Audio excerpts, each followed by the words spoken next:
Fala galera, como que vocês estão? Belezinha?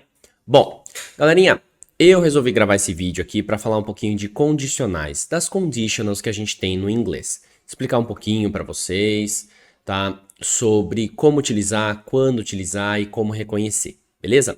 Então, vamos lá dar uma olhada, tá? Primeira coisa que a gente tem que lembrar, e que vocês não podem esquecer, a principal palavra da condicional é o if.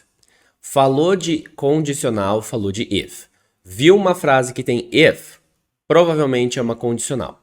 Ela é utilizada em todas as condicionais. É ela que caracteriza uma condicional. Dentro do inglês, a gente tem diversos tipos de condicionais. A gente tem a conditional zero, a first, second and third, que é a condicional zero, a primeira condicional, a segunda condicional e a terceira condicional. Uma alta criatividade na hora de nomear essas estruturas. Porém, elas são bem diferentes, tá? Então, vamos dar uma olhada aqui. Antes de a gente começar, é muito importante que vocês lembrem do seguinte: é essencial que vocês tenham entendido e já tenham visto as quatro grandes estruturas do inglês. Eu sempre falo para vocês que é o verbo to be, certo? Ser ou estar, action verbs, correr, pular, dançar, beber e assim por diante. Os modal verbs, can, could, should, would, may, must, né? E as perfect tenses, incluindo o present perfect e o past perfect. Todas essas vão ser utilizadas quando falamos de condicional. Beleza? Caso você não lembre de ter visto elas, dá uma olhada nos outros vídeos que a gente tem aqui. Fechou? Vamos seguir. Começando então com a conditional zero. A conditional zero, ela é utilizada para ação e reação. Ela muitas vezes vai trabalhar com algo imediato. Então, por exemplo, se eu solto a bola, ela cai.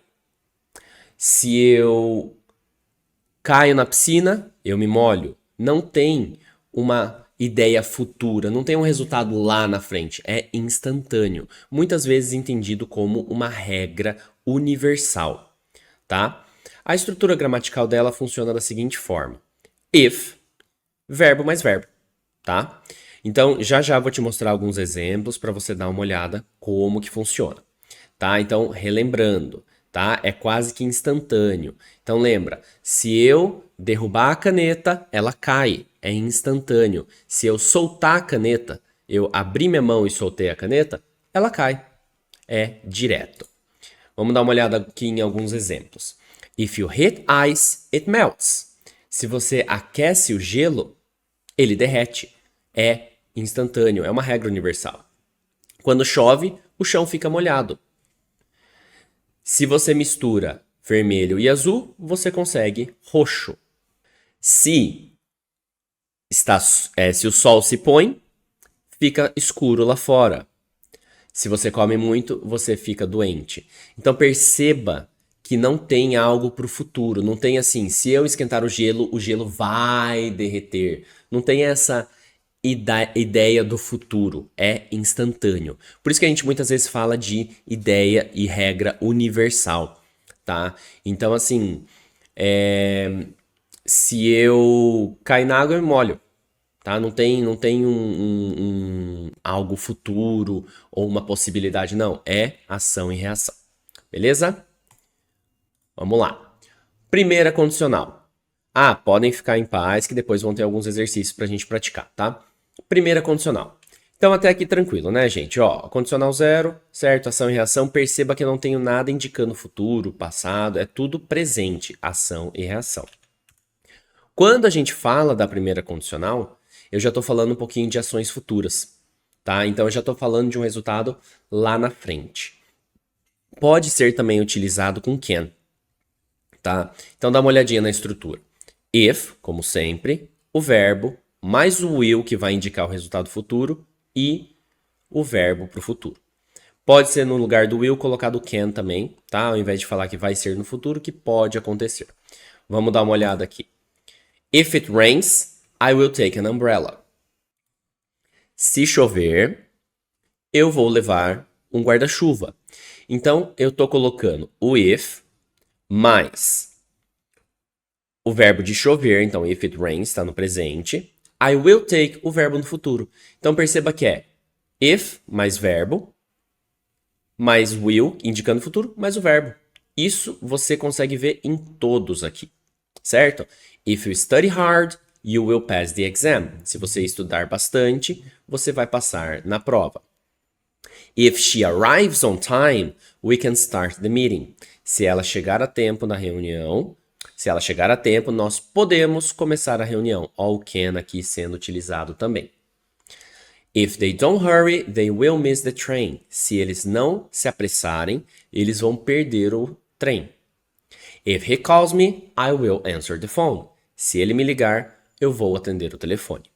Como vocês podem ver, a gente tem algo para o futuro. Então, uma possibilidade do presente, certo? Se ele me ligar, com uma resposta para o futuro, eu vou atender o telefone.